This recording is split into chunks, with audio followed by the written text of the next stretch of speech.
Ratio et Revelatio. 2 libros disponibles en versión digital: Anticristo y 100 sentencias.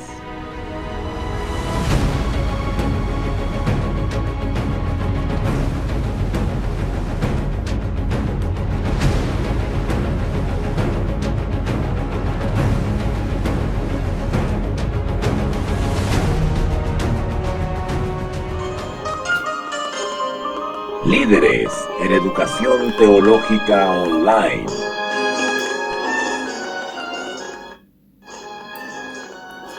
Hola, ¿qué tal, queridos amigos, hermanos, colaboradores y oyentes? Les habla Walter nuevamente en una nueva jornada de transmisión de clase bíblica, en la cual ya llevamos 17 clases dadas. Este sería ya la clase número 18, si mal no recuerdo. Así que para aquellos que vienen siguiendo estas transmisiones desde hace 17 oportunidades, pues ya estarán familiarizados con el tema que estamos desarrollando. Seguramente ha sido una gran aventura para ustedes. Algunos por primera vez habrán entrado en este tema de la deidad, ¿verdad? O de la divinidad o trinidad divina, bíblica.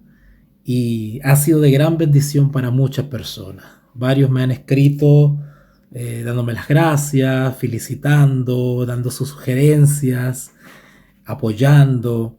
Y eso es muy satisfactorio, ya que ese es el objeto de quien habla, el que los oyentes puedan comprender de la mejor manera este acercamiento a la doctrina bíblica de la Trinidad. La Trinidad bíblica que es tan odiada, tan combatida, tan incomprendida por aquellas mentes perturbadas y necias que de alguna manera intentan dar respuesta y respuesta equivocada a uno de los grandes misterios de la palabra de Dios, a saber, la eterna deidad de Dios. Algunos, elucubrando razonamientos, malas interpretaciones y comprensiones de lo que Dios ha tenido bien revelarnos, pues terminan apostatando, alejándose, renunciando a la religión cristiana, al cristianismo, al sistema de creencias espirituales, de prácticas devocionales que vieron su luz allá en el gran ejemplo que fue nuestro Señor Jesucristo.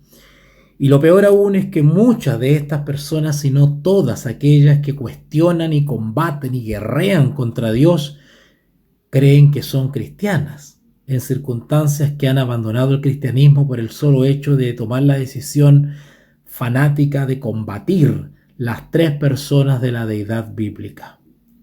Miles y miles de hermanos nuestros están dejándose enredar en esta telaraña de la confusión satánica que los lleva a abandonar la religión verdadera, la religión cristiana, y por sobre todo a cuestionar y a tergiversar y adulterar el fundamento de la religión cristiana, que es la palabra de Dios. En estas 18 clases que llevamos hemos tocado distintos tópicos, algunos más difíciles que otros, algunos más complicaditos que otros, pero en general hemos analizado lo que la Biblia nos revela respecto a este hermoso misterio, al misterio de la incomprensión humana respecto del único Dios verdadero, un Dios, oh Israel, Jehová tu Dios, uno es. Y sin embargo, nuestro Señor Jesucristo nos dice allá en San Juan: y yo rogaré al Padre para que os envíe el Consolador.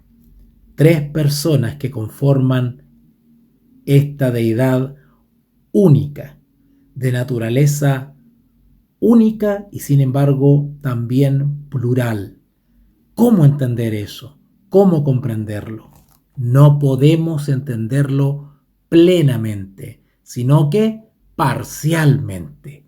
Pero si ese conocimiento parcial lo fundamentamos en la palabra de Dios, podemos estar seguros. Y hemos comprobado en 17 clases la existencia bíblica de la Trinidad. Las tres personas, único Dios. Por supuesto que esta enseñanza origina muchos problemas en nuestras mentes. No todos tienen la misma capacidad de recepción, de comprensión, de discernimiento. Pero sin embargo, Dios promete allá en el libro de Santiago que todo aquel que esté falto de sabiduría, pídala a Dios, con fe, creyendo, no dudando, y el Señor la dará. El mismo Señor Jesús prometió también en el Evangelio según San Juan que el Espíritu nos enseñará y nos guiará a toda la verdad. Pero solamente nos tenemos que mover en la esfera revelada, porque las cosas secretas son para Dios, mas las reveladas son para nosotros. Así que si nos movemos en este estudio dentro de las fronteras de lo que Dios ha revelado, podemos estar seguros. Si nos sobrepasamos esas fronteras, estamos en peligro de caer en lo que la palabra de Dios llama herejías destructoras. ¿Destructoras de qué? Destructoras de la iglesia, destructoras de mi fe, destructoras de mi vida. Así que debemos decir honradamente que no podemos solucionar la mayoría de aquellas problemáticas que derivan de este estudio. Continuamos viendo y tenemos que seguir viendo lo que las Escrituras dicen, pero no estamos más cercanos a comprender cómo pueden ser estas cosas. Nuestro entendimiento es limitado. Nuestro cerebro, nuestra corteza cerebral, las distintas partes que conforman nuestro cerebro, nuestras capacidades cognitivas, la capacidad de la lógica, del discernimiento, de la comprensión, del razonamiento, son limitados y no podemos adentrarnos por más esfuerzos que hagamos en los misterios de Dios. ¿Cómo puede el Hijo deber todo lo que es al Padre y sin embargo ser Dios en y por sí mismo? ¿Cómo puede el Hijo deber todo lo que es al Padre y sin embargo no ser inferior a Él? La lógica humana no puede resolver este problema. Todas estas dificultades hacen que el incrédulo se burle. ¿Cuántos hermanos nuestros, ex hermanos nuestros cristianos se burlan de nosotros y nos tratan de paganos, de triteístas, es decir, en creer en tres dioses? Nos acusan de politeístas, derivados de la acusación de triteísmo. ¿Cuántos ex hermanos nuestros que se han alejado del Evangelio nos acusan de estar en Babilonia, de haber adoptado creencias de Roma,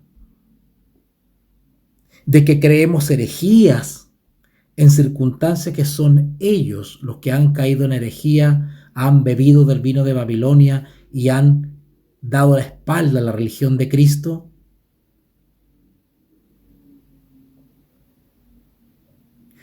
Todas estas dificultades hacen que el incrédulo se burle de nosotros, pero nosotros podemos estar tranquilos en la firme plataforma de la palabra de Dios. Escrito está. Y si ustedes me permiten añadir, escrito está con una correcta interpretación o hermenéutica o exégesis, que son disciplinas teológicas que nos ayudan a conocer los correctos principios de interpretación bíblica. Bueno, quienes nos calumnian y nos acusan de herejes y de triteístas y de estar en Babilonia por creer en la existencia bíblica de la Trinidad, pues ellos no saben lo que están diciendo. Ellos adolecen de la capacidad de entendimiento, comprenden de manera torcida no solamente los textos, que no los aplican en su armonía general, porque no comprenden una geografía del Evangelio, sino que ellos entienden ciertos textos y ciertos relatos sesgadamente, dando una interpretación caprichosa y al mismo tiempo antigua, pues sus creencias no son nada nuevo, sus posiciones son posiciones heréticas que datan de siglos y siglos atrás, confeccionadas por el mismo diablo para pervertir la fe de los santos. Ya los apóstoles, y en especial el apóstol Pablo, nos advertía respecto a tener cuidado de los falsos maestros, que llegan de manera solapada con interpretaciones y doctrinas destructoras. Ustedes recuerdan ya al apóstol Pablo en Gálatas capítulo 1. Gálatas capítulo 1. Vamos a Gálatas, hermanos míos. Gálatas capítulo 1. Recuerden que alguna vez hicimos un curso, un seminario de Gálatas y estudiamos Gálatas completo, texto a texto. Y por eso me trae a la memoria lo que le pasó a los Gálatas. Nuestros hermanos Gálatas les sucedió algo tremendo, terrible. Algo que si nos pasa a nosotros ahora, corremos el riesgo de quedar sin el sello de Dios. ¿Sabían eso ustedes? Y parte de esa estrategia consiste en pervertir el fundamento del Evangelio. ¿Cuál es el fundamento del Evangelio? La justificación por la fe. La justicia de Cristo. A los hermanos de Galacia, específicamente a los hermanos de la iglesia de Gálatas, les sucedió eso. Recibieron el Evangelio con toda solicitud. Comenzaron a dar sus primeros pasos en la fe de Jesucristo. Y sin embargo andaban hermanos, entre comillas, perturbando la fe de la iglesia. Eran hermanos que profesaban creer el cristianismo. Decían que eran cristianos, pero decían que tenían una interpretación más correcta. Eso decían. Ellos eran conocidos como los judaizantes. Y el apóstol Pablo los amonesta a los hermanos de Galacia. Y les dice allá en el versículo 6, Gálatas capítulo 1, versículo 6, estoy maravillado de que tan pronto os hayáis alejado del que os llamó por la gracia. ¿Por qué le dice Pablo, estoy maravillado? Eso de maravillado es sorprendido. El apóstol Pablo le decía a los Gálatas, estoy sorprendido de que tan pronto, tan fácil, os hayáis alejado de que os llamó por la gracia de Cristo. Cuando dice Pablo que los hermanos de Galacia se estaban alejando de la gracia de Cristo, está poniendo en contraste un mensaje que es la salvación por obras, el cumplimiento de ciertos ritos o prácticas de la ley mosaica. ¿Cómo es posible que os hayáis alejado de que os llamó por la gracia de Cristo, no por las obras de la ley, para seguir un evangelio diferente? Cuando ustedes analizan las interpretaciones de los herejes o perturbados espirituales que intentan inquietarnos, tratándonos de paganos porque creemos en la Trinidad bíblica, ellos lo que están haciendo es presentar un evangelio diferente que parece cristianismo. Pero cuando vamos a analizar la interpretación que ellos dan a los textos bíblicos, nos encontramos que es un evangelio diferente. Versículo 6, versículo 7. no que haya otro. ¿Notaron? No es que haya otro evangelio. No, los herejes engañan con el mismo evangelio. Utilizan los mismos libros, la misma Biblia que tienes tú y yo. Usan la carta de Gálatas, usan los Corintios, usan Apocalipsis, usan Timoteo, usan Mateo, usan los mismos libros. Pero le dan una interpretación torcida a los textos para alejar al remanente del que nos llamó por su gracia y no por las obras de la ley. Versículo 7, Gálatas 1:7. No que haya otro, sino que haya algunos que perturban y quieren pervertir el evangelio de Cristo. Los herejes que están pululando en el mundo cristiano y que malinterpretan la Escritura y atacan a los hijos de Dios que reconocen en la Biblia la existencia y el ministerio de las tres personas de la deidad. Dice la palabra que perturban, es decir, que provocan perplejidad, nos hacen dudar, nos hacen mover el piso, el fundamento, nos zarandean. Y quieren, dicen, pervertir, es decir, quieren sugerir dudas el evangelio de Cristo. El apóstol Pablo nos dice, versículo 8, mas si aún nosotros, o un ángel del cielo, os anunciare otro evangelio diferente. Cuando dice Pablo otro evangelio diferente, no está diciendo autores distintos, no. Está los herejes presentan la misma Biblia, los mismos textos, pero con una interpretación pervertida. De ahí que Pablo le llame evangelio, pero diferente. No que haya otro, dice. No, es el mismo, pero lo presentan de manera torcida. Malas interpretaciones, malas conclusiones. Y dice él que nos perturban, nos inquietan.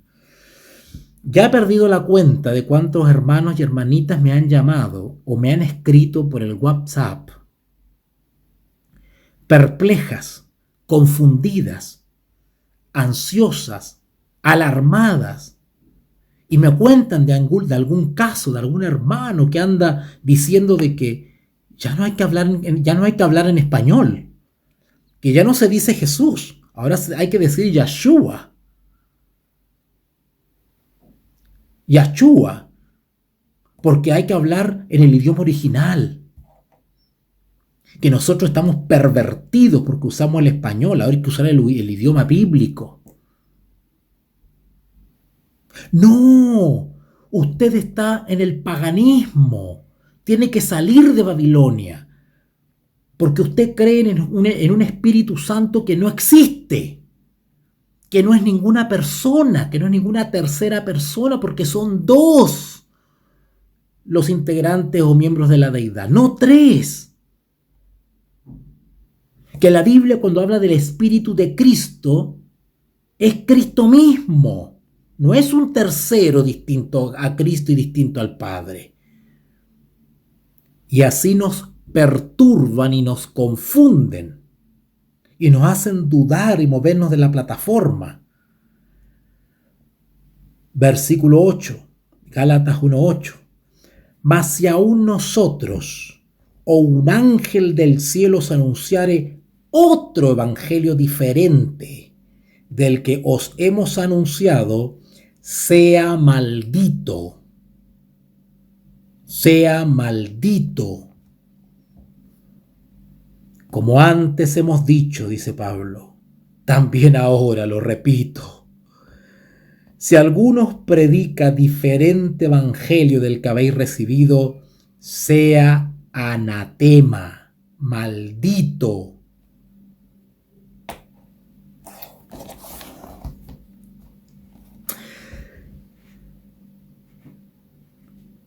El burlón, el hereje, el apóstata considera que la verdad clara de la Escritura respecto a la Trinidad bíblica son contrarias a la razón y por tanto son ridículas.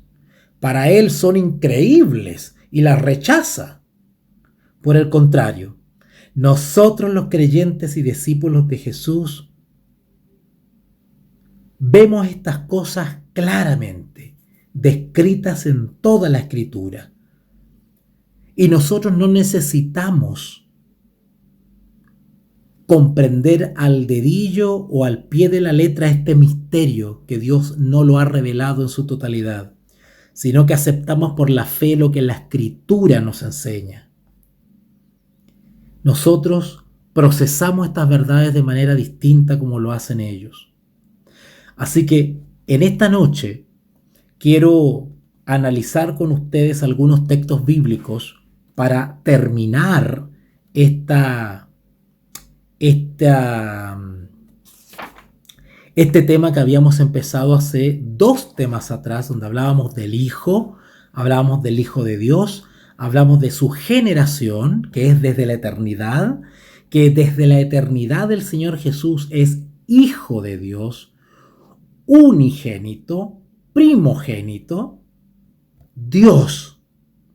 Eso lo aclaramos en las clases pasadas. Lo que vamos a analizar hoy día son algunos textos bíblicos que utilizan los herejes para confundirnos y restarle o suprimir la naturaleza divina y eterna a nuestro Señor Jesucristo, a la segunda persona de la deidad bíblica. Vamos a ir entonces a Hebreos capítulo 1, versículo 5. Hebreos capítulo 1, versículo 5.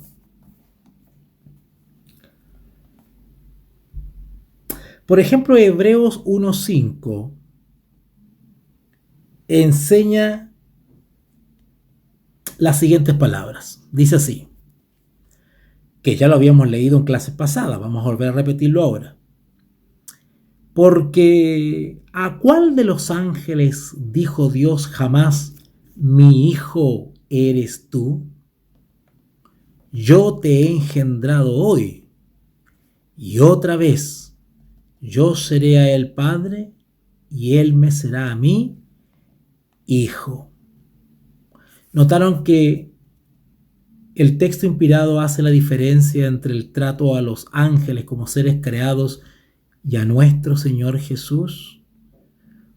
Versículo 5. Porque ¿a cuál de los ángeles dijo Dios jamás, mi hijo eres tú? Dios Padre nunca ha tratado como hijo a un ángel. En la Escritura dijimos que cuando hablaba de los seres creados, ya sean seres humanos, hombres y mujeres o ángeles, habla de los hijos de Dios en plural, pero el hijo está reservado para nuestro Señor Jesucristo. Y también estudiamos que nuestro Señor Jesús es hijo desde la eternidad y no desde su creación, desde su nacimiento carnal, corporal, desde la Virgen María.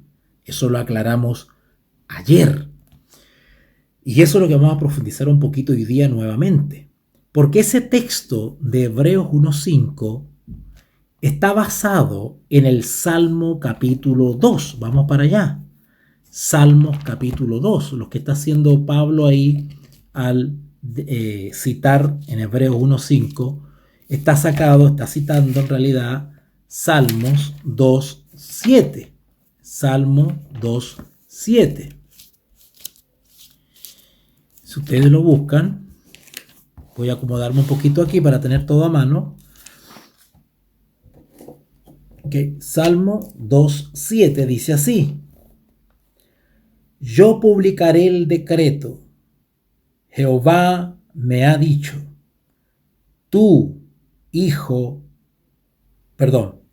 yo publicaré el decreto. Jehová me ha dicho, mi hijo eres tú. Yo te engendré hoy. ¿Ok? Esas palabras de Salmo 2.7 se refieren a nuestro Señor Jesucristo. Yo publicaré el decreto. Jehová me ha dicho, mi hijo eres tú, yo te engendré hoy. También estudiamos que esa expresión yo te engendré hoy corresponde a la eternidad. ¿Recuerdan ese texto maravilloso que leímos ayer que hablaba de que Jesús proviene del seno del Padre, que se sienta en su trono? En otras partes dice se sienta a la diestra de Dios Padre. Bueno, cuando aquí en Salmos 2.7 y después en Hebreos 1.5 leemos yo te engendré hoy, está haciendo referencia efectivamente a esa eterna filiación, por decirlo así. Estoy usando una palabra latina que viene de filio, hijo. ¿Okay? A esa eterna paternidad de Dios Padre en relación con el Señor Jesús. Esto de yo te engendré hoy parece indicar que el Señor Jesucristo puede recordar cuándo se convirtió en Hijo de Dios. Algunos malinterpretan este texto de Hebreos 1.5 y Salmo 2.7, donde dice yo te engendré hoy, y ellos ¿qué entienden por este texto? Dicen, ¿ves? El mismo Jesús está admitiendo o reconoce el momento en que empezó a ser hijo de Dios, dicen. Porque como dice, yo te engendré hoy, es como que Jesús se da por enterado que hoy es hijo de Dios. ¿Verdad? Pero eso es totalmente contraproducente, porque hay muchos textos que ya hemos estudiado donde efectivamente la palabra de Dios nos enseña que el Señor Jesús es hijo de Dios desde la eternidad. Pero algunos astutamente usan estos textos de Hebreos 1.5 y Salmo 2.7 para dar a entender que Jesús en algún momento de la historia terrenal se dio por avisado o enterado que era hijo de Dios. Si es así, entonces no podemos ya creer en su generación eterna, ¿verdad? Es decir, en su procedencia filial desde la eternidad. Pero sin embargo, si entendemos estos textos como que Cristo se está refiriendo a algo que es eterno y continuamente la verdad. O sea, cuando Jesús dice que yo te engendré hoy, que le dijo el Padre, yo te engendré hoy, bueno, puede simplemente significar el hecho de estar confirmando que simplemente un acto conocido, cierto, asumido. No solamente hoy, porque el Padre si quiere le dice, eres mi hijo hoy. Si quiere le dice, serás mi hijo, eres y serás mi hijo por siempre. O has sido mi hijo. El hecho que se diga, yo te engendré hoy, no nos autoriza a concluir de que ese hoy corresponde a un tiempo determinado en la línea de la historia donde Jesús se dio por enterado que era hijo de Dios. ¿Ok? Esto es ciertamente lo que el resto de la Escritura enseña. La Escritura enseña que Jesús es hijo desde la eternidad. Es decir, enseña la eterna generación de nuestro Señor Jesús. De la misma manera, el libro de Romanos capítulo 1, vamos para allá, Romanos capítulo 1, versículo 4. Romanos 1:4 dice así: que fue declarado hijo de Dios con poder, según el Espíritu de Santidad, por la resurrección entre los muertos. Este texto también es usado por los herejes, sobre todo por los arrianos, para dar a entender que Jesús es declarado hijo de Dios solamente por la resurrección, que desde ahí Él es considerado para todo el universo como hijo de Dios, en circunstancias que hemos estudiado que no es así. En otras palabras, ¿qué quiero decir? Los herejes continuamente están buscando textos para contrarrestar la evidencia general de la Escritura en el sentido de que Jesús es Hijo de Dios desde antes de su misión, encarnación, resurrección. Mucho antes, siglos antes, desde la eternidad sin fin para atrás, Jesús es Hijo de Dios, porque es Dios. Es simplemente. Yo soy el que soy. Es. Sin embargo, algunos usan este texto de Romanos 1:4 para decir que el Hijo de Dios fue declarado en vistas de su resurrección de entre los muertos. Bueno, este texto de Romanos 1:4 parece indicar que Jesús fue constituido Hijo de Dios por la resurrección. ¿Ok?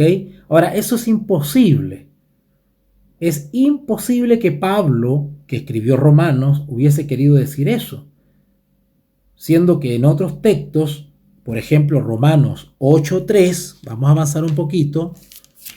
Romanos 8:3 dice: porque lo que era imposible para la ley, por cuanto era débil por la carne, Dios enviando, cuando dice enviando, aquí todavía no se ha encarnado, acá todavía no ha sido crucificado y acá todavía no ha sido resucitado, enviando.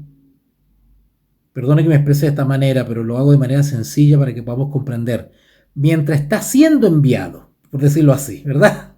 Mientras está en vías de cumplirse el engendramiento carnal humano con María, ya Dios lo consideraba como su hijo.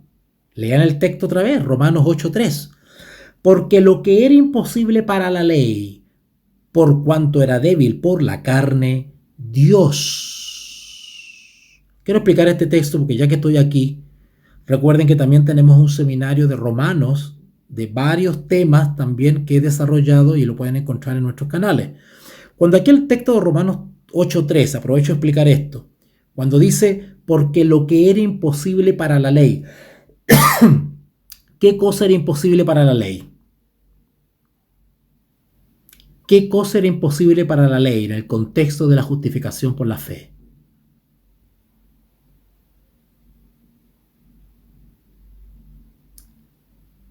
La justificación, el perdón de los pecados. La ley no perdona. La santificación, la ley no limpia, no santifica, la ley no purifica. La ley cumple un rol en el plan de salvación. ¿Ok? Y que es la de un espejo, la de mostrarnos nuestra verdadera condición. Pero el poder de redención y de santificación está en Jesús, en su persona. Por eso que el versículo 3 dice, porque lo que era imposible para la ley, por cuanto era débil por la carne, Dios Padre, por supuesto, se está refiriendo a Dios Padre, enviando a su ¿qué?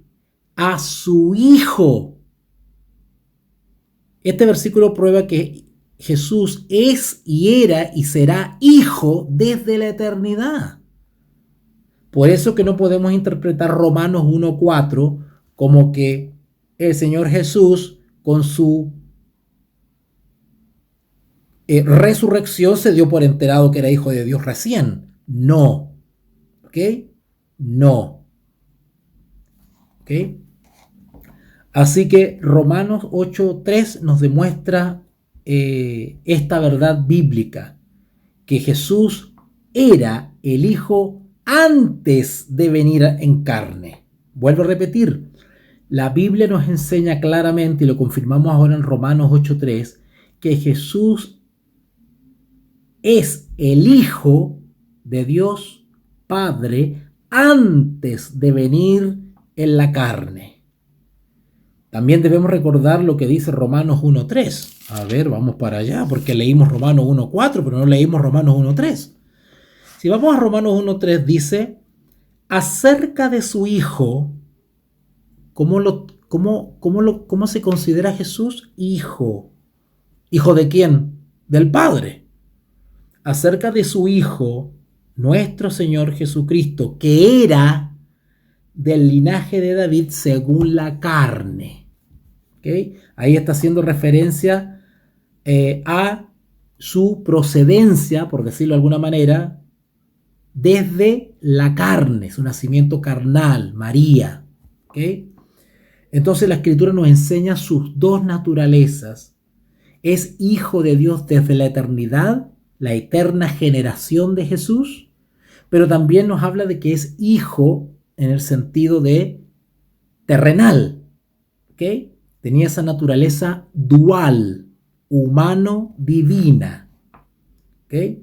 Así que ahí en Romanos 1.3, Pablo habla de Jesús como hijo antes de mencionar el nacimiento. ¿Ya? Antes, porque habla del linaje. ¿Okay?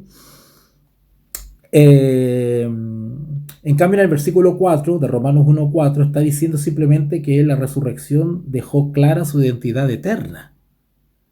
En unos textos podemos aclarar que se describe el origen eterno y divino de Jesús, y en otros nos describe su origen, ¿verdad?, y calidad humana.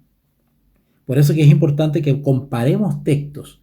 Un texto no puede contradecir el otro, sino que tienen que tener una armonía para confirmar una verdad.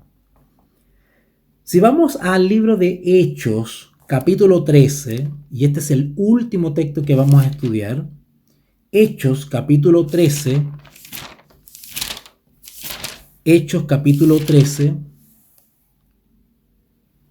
versículo 33. Y este texto es un poquito complicadito, así que me voy a tomar un tiempo para explicarlo.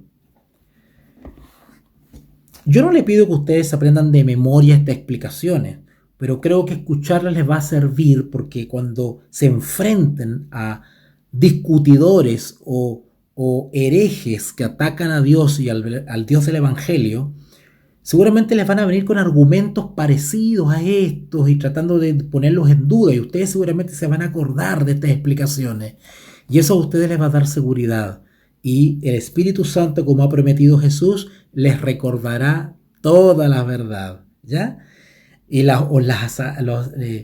hará recordar todas las cosas que ustedes hayan asimilado. Bueno, Hechos 13:33 dice lo siguiente.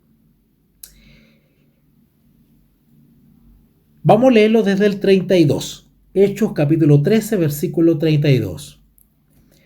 Y nosotros también os anunciamos el evangelio de aquella promesa hecha a nuestros padres.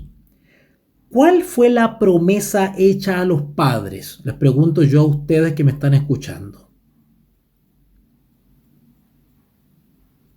¿Cuál fue aquella promesa hecha a nuestros padres? Cuando habla de padres se está refiriendo a los profetas. ¿Qué cosa se les prometió a los profetas respecto del evangelio? Bueno, todos los profetas hablaron de un Mesías por venir. Y ese Mesías, que ya llegó y resucitó, es el que anuncia Pablo y los demás discípulos. Por eso que el texto dice, y nosotros también os anunciamos el evangelio, es decir, las buenas nuevas, de aquella promesa.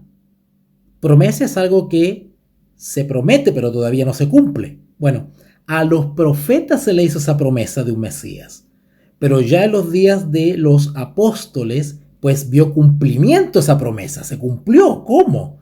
Revelándose la promesa, es decir, al Mesías, que traería las buenas nuevas. Y eso es lo que anuncia Pablo y sus discípulos. Leemos otra vez Hechos 13:32.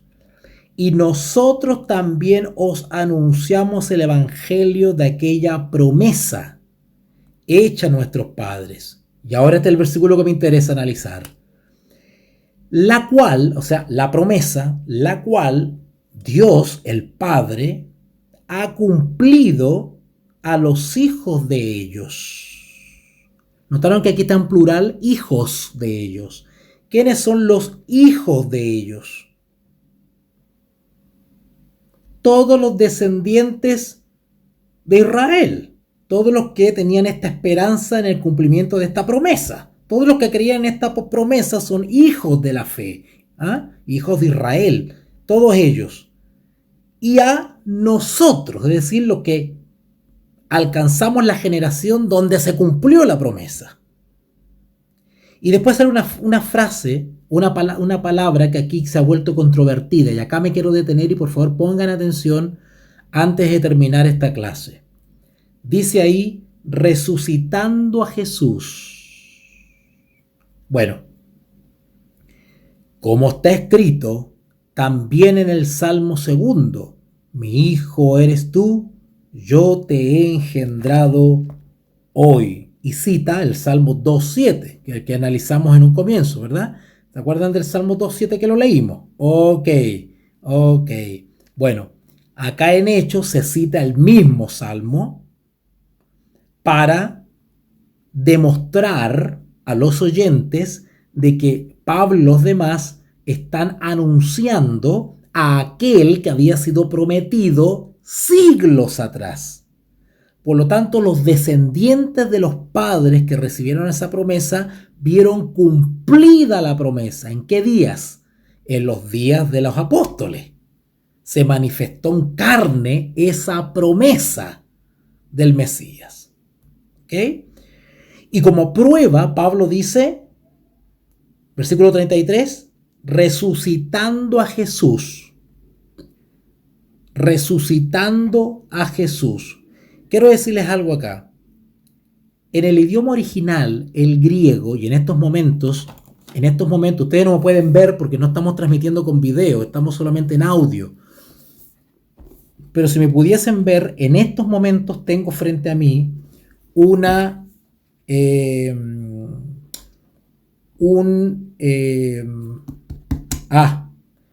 texto interlineal que se llama. Es un Nuevo Testamento donde está el Nuevo Testamento, de Mateo, Apocalipsis, pero está escrito en griego. En este momento lo tengo aquí. Está escrito en griego y en español. Es decir, está el texto original griego y abajito, un reglón abajito, está lo que dice literalmente el texto griego. ¿Ok? Esto se llama, en términos teológicos, se llama exegético, exégesis. Exégesis quiere decir ir al texto mismo para buscar la interpretación correcta o el sentido correcto. Eso se llama exégesis. ¿Ok? Pero no se complique con la palabra. Lo que voy a hacer ahora es leer el mismo versículo 33, Hechos 13:33, pero lo que dice, traducido del griego literalmente, para que vean ustedes cómo algunos copistas de la escritura, con la mejor de las intenciones, a veces no ponen la palabra más fidedigna, la que realmente describiría lo que la inspiración quiere decir. Es decir, no es que escriban otra cosa distinta, no, pero escriben un sinónimo, escriben, ¿verdad?, una palabra que en su criterio, como hijo de Dios, piensan que es el más correcto, que debería ir ahí. Pero cuando uno va al original, se encuentra que en realidad, claro, es lo que quieren decir, pero hay una palabrita que es mucho más exacta todavía, ¿ya? Le voy a leer primero el texto en español y después le voy a leer literalmente lo que dice desde el griego. Hechos capítulo 13, versículo 33. Vamos a leer del 32. Hechos capítulo 13, versículos 32 y 33. Vamos a leerlo en español de la Reina Valera, 1960. Dice así: y nosotros también os anunciamos el evangelio de aquella promesa hecha a nuestros padres, la cual Dios ha cumplido a los hijos de ellos y a nosotros, resucitando a Jesús, como está escrito también en el Salmo 2, mi hijo eres tú, yo te he engendrado hoy. ¿Qué dice el texto directamente del griego? Leo Hechos capítulo 13, versículos 32 y 33. Y nosotros a vosotros evangelizamos a los pueblos. Repito, no era pueblo, era padres, perdón. Es que, oiga, ya yo les los desafío que se pongan aquí a comparar el griego con el español. Es una cosa tremenda. Repito otra vez. Hechos capítulo 13 del 32 al 33. Comienzo. Y nosotros a vosotros evangelizamos a los padres, promesa habiendo llegado a ser, que Dios ha cumplido a los hijos de ellos a nosotros, levantando a Jesús. Como también en el Salmo el segundo ha sido escrito, Hijo de mí eres tú, yo hoy he engendrado te. La verdad es que no se entiende mucho. Es un poquito complicado, no está tan fluido, ¿verdad? Es como si estuviese hablando un robot. Pero lo que quiero, el ejercicio que quiero hacer, es que en el idioma original, en el versículo 33, si van a su Reina Valera 60, en el versículo 33 dice ahí entre comas, resucitando a Jesús. ¿Lo encontraron? Resucitando a Jesús. ¿Ya? Recuerden que Pablo lo que quiere demostrar es el cumplimiento de la promesa que fue anunciado a los padres, pero se cumplió en los días de los apóstoles. Entonces, él, para probar el cumplimiento de esa promesa, él pone acá, versículo 33, resucitando a Jesús. Bueno, y en realidad es verdad. O sea, si yo fuese Pablo y quisiese probar que tuvo cumplimiento de la promesa, pues aludiría a la resurrección. ¿Por qué no? También podría aludir a la crucifixión, porque eran hechos históricos, hechos conocidos, hechos notables, hechos maravillosos que marcaron una época.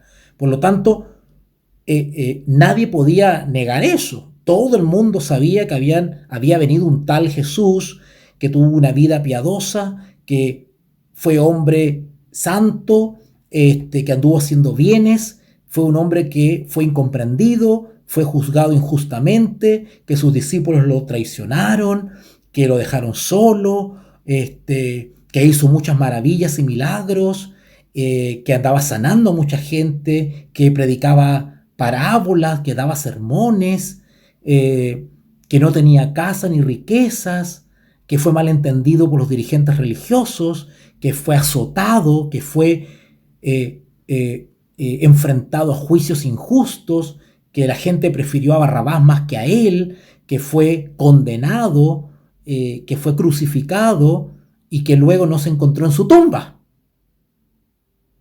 Todos esos eran hechos súper conocidos, que se transmitían de boca en boca y que todo el mundo estaba enterado de eso. El problema era que había que tener fe para creer todo eso, porque era por la fe, ya el Señor Jesús no estaba en persona. Había que creer por la fe en la palabra de sus apóstoles. Entonces, el apóstol Pablo lo que hace aquí para reforzar el mensaje de que la promesa se cumplió, pues él cita o nombra aquí, dice, versículo 33 otra vez, resucitando a Jesús. Bueno, ¿para qué le leí del griego? Porque resulta que esta frase, resucitando a Jesús, no está en el griego. El griego no dice resucitando a Jesús. El griego dice levantando a Jesús. Levantando. Usted me dirá, bueno, ¿cuál es la diferencia entre resucitar y levantar? Porque Jesús se levantó de entre los muertos, es lo mismo. No es tan así. Hay una leve diferencia. ¿Por qué les digo esto? Lean el versículo 34. Y en cuanto a que se levantó de los muertos, ¿notaron ahí? Claro, porque levantó y resucitó, pues parece que no tiene mucha diferencia. De hecho, es lo mismo. Ustedes se preguntarán, bueno, ¿y Pablo para qué en una parte pone resucitando a Jesús y en el versículo 34 pone levantó? ¿Cómo no puso levantar en los dos versículos? ¿Para qué en uno pone resucitar y para qué en el otro pone levantó? Si ustedes se fijan en el versículo 33 dice resucitando a Jesús y el 34 dice levantó de los muertos. Bueno, le voy a explicar una pequeña trampita que hay acá. Porque los herejes, para atacar a nuestro Señor Jesús, se basan de estos versículos y de estas pequeñas peculiaridades del texto para apoyar sus doctrinas falsas. Entonces, por eso me tuve que ir al griego. Entonces, en el versículo 33, resucitando a Jesús, dice levantando a Jesús. ¿Ok? Y si me voy al versículo 34, donde dice en cuanto a que le levantó de los muertos, si yo voy al griego, dice lo mismo. Y levantó a él de muertos, dice. O sea, es la misma palabra, pero en español dice resucitando a Jesús el versículo 33. Y esto ha dado para confusión. ¿Ok? En definitiva, ¿qué quiero señalar con todo esto? Quiero señalar que tanto el levantar del versículo 33 como el levantó del versículo 34, si bien aluden a lo mismo, es decir, a un hecho conocido de Jesús, que apareció en la escena Jesús, pues los estudiosos de la Escritura señalan que en el versículo 33 Pablo está haciendo alusión al nacimiento de Jesús. Ahora ustedes me dirán, bueno, pero ¿cuál es la diferencia? Lo que quiere probar Pablo es de que simplemente se cumplió la promesa, ya sea en el nacimiento, en la niñez, en la juventud, o en el inicio de su ministerio, en la crucifixión o la resurrección. Da lo mismo el hecho que tú menciones, el hecho es que se manifestó la promesa. Sí, es verdad, y de hecho no deberíamos hacer mucho problema por eso, pero es bueno saber de que estas leves diferencias, de que en realidad dice resucitado, pero en realidad es levantado, y algunos estudiosos llegan a la conclusión que simplemente acá está hablando en el versículo 33 de la irrupción de Jesús en la historia como el nacimiento. O sea, acá cuando dice el versículo 33 resucitando a Jesús, debería decir levantando a Jesús. Levantando quiere decir haciendo su aparición, ¿okay? Irrumpiendo en la escena. Y eso alude a el nacimiento de Jesús. ¿Y por qué digo yo que no se refiere, o me inclino a creer de que no se refiere derechamente a la resurrección como tal? Porque bíblicamente, aquí está la clave, ustedes van a entender por qué tanto me doy vuelta ahí.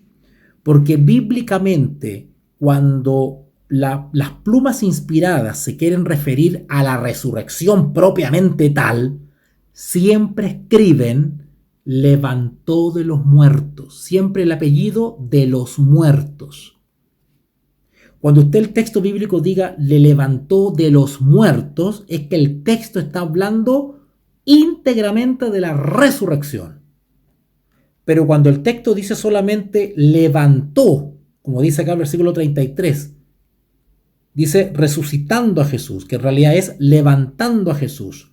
No necesariamente se refiere a la resurrección como tal, sino que puede referirse desde o el nacimiento de Jesús, o encarnación, digamos, por decirlo así, ¿verdad? Como a otro hecho distinto a la resurrección como tal.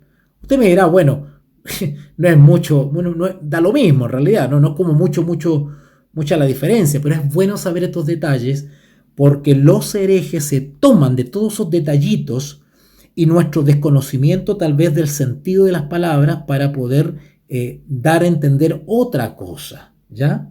Así que en Hechos 13:33 es la primera vez que el apóstol Pablo utiliza la palabra levantó, que se refiere al levantamiento de Cristo en su nacimiento. Cuando esta palabra se utiliza con respecto a la resurrección, siempre va seguida de la frase de los muertos. Y se puede observar que si utiliza, acá en Hechos 13:33, se utiliza de esta manera en el versículo 34, ya lo leímos ya, en el versículo 34, cuando dice, y en cuanto a que le levantó de los muertos, ahí claramente dice levantó de los muertos, pero en el 33 dice levantó a Jesús, ¿ok? Levantó a Jesús. Así que Pablo lo que está haciendo en el fondo es simplemente aclarando que la misma persona que nació, versículo 33, es la misma que resucitó en el 34. O sea, Pablo está afirmando la eterna generación del Hijo. La eterna generación del Hijo. ¿Ok?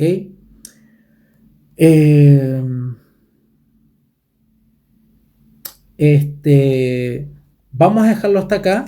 Vamos a dejarlo hasta acá. Hermanos, como ya les he reiterado en varias clases anteriores, no es fácil este tema. Es un tema que requiere de tiempo, análisis, reflexión, masticarlo, rumiarlo un poquito, ¿verdad? No es fácil familiarizarse con los conceptos, con las palabras, con los sentidos. Pero créame que con perseverancia, con esfuerzo, con amor, con cariño, uno puede llegar a comprender esto. Pero solamente usando nuestro raciocinio, sin la iluminación del Espíritu Santo, nunca podremos comprender esto. ¿Okay? Hay algunos que le tienen miedo a la palabra razón, le tienen miedo, terror a la palabra racionalización, razonamiento. No, la razón no es mala, es buena, porque la razón es una facultad dada por Dios.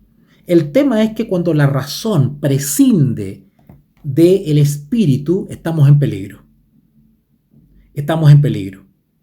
Porque al llevar la razón a un extremo y divorciándolo de la fe o de la dependencia e iluminación del espíritu, corremos el riesgo que mediante la sola ratio, palabra latina para razón, la sola razón para buscar las respuestas o buscar la verdad.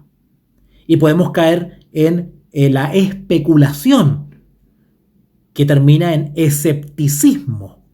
Bueno, nosotros los cristianos hacemos uso de la razón, pero subordinamos o sometemos la razón natural humana al Espíritu Santo. Cuando la razón la hemos usado lo suficiente y la razón llega hasta las fronteras y sabe que más allá no puede pasar, la razón se inclina reverentemente a la fe. Cuando la razón ya no puede sobrepasar los límites, entra en gloria y majestad la fe, la certeza de lo que se espera, la convicción de lo que no se ve o no se puede razonar. De igual manera, el hermoso misterio de la Trinidad tiene fronteras y tiene límites. ¿Cuáles son esas fronteras y esos límites? La palabra de Dios. Tenemos que aceptar lo que Dios ha revelado sobre su naturaleza. Y ir más allá es peligroso. Es peligroso. ¿Ok? Así que bueno. Terminando con esto entonces, con esta reflexión, doy término a la clase de hoy, esperándolos para aviso por WhatsApp mejor. Aviso por WhatsApp la próxima transmisión. Espero que sea mañana, que mañana podamos seguir con el estudio, porque la próxima clase tiene que ver derechamente con el Espíritu Santo. Vamos a hablar directamente del Espíritu Santo. Vamos a hablar de la eterna procesión del Espíritu, que el Espíritu Santo viene o tiene su origen en la eternidad también, igual que Jesús. Vamos a hablar también del Espíritu del Padre y el Espíritu del Hijo, esas expresiones que tanta controversia han traído y que tan mal interpretan algunos. Vamos a aclarar eso bíblicamente. ¿Qué quiere decir la Biblia cuando dice el Espíritu del Padre, el Espíritu del Hijo? ¿Qué es lo que es eso? ¿Es un espíritu, son dos espíritus? ¿Uno del Padre y uno del Hijo? O sea que no hay un tercero, un Espíritu Santo. ¿Cómo? ¿Cómo es la cosa? Vamos a ver eso bíblicamente, Dios mediante mañana, o si no ya el sábado, al terminar el sábado, ¿ya? Así que nos ponemos de acuerdo, estoy avisando con tiempo, con anticipación a través de nuestro grupo oficial de WhatsApp y a través de nuestra cuenta de Facebook. Así que muchas gracias y vamos a orar ahora para darle gracias al Señor por esto. Oremos. Bendito Dios y Padre, gracias Señor por esta hermosa oportunidad de estudiar tu palabra. Gracias porque nos has acompañado, nos has dirigido. Hemos comprendido un poquito más, hemos asimilado un poquito más los términos, las palabras, las expresiones de la palabra de Dios. Gracias por eso, porque nos sentimos ahora un poquito más firmes en estas verdades bíblicas. Ayúdanos, Señor, a aceptar este mensaje por la fe y a poder ser maestros calificados para defender tu verdad frente a aquellos que nos quieren perturbar nuestra fe. Ayúdanos, Señor, a que estas horas de descanso que se vienen podamos repararlas, llenarnos de energía y que sea tu presencia que nos acompañe y proteja nuestros sueños. Padre, ayúdanos a reunirnos nuevamente mediante estos medios para poder estudiar tu palabra. Gracias, Señor mío. Gracias de todo corazón, te lo pedimos en el nombre del Padre, del Hijo y del Espíritu Santo. Amén y amén. Gracias a todos quienes me están apoyando como obrero del Señor, como profesor bíblico. Mil gracias a los hermanos y hermanitas que hacen llegar sus aportes y que eso me permiten financiar todo lo que tiene que ver, toda la logística que tiene que ver con el mantenimiento de estas transmisiones. Así que Dios les bendiga y cualquier cosa, por favor, cualquier inquietud, hágamela saber por privado, por WhatsApp, con mucho gusto les voy a responder. Que Dios les bendiga. Líderes en Educación Teológica Online.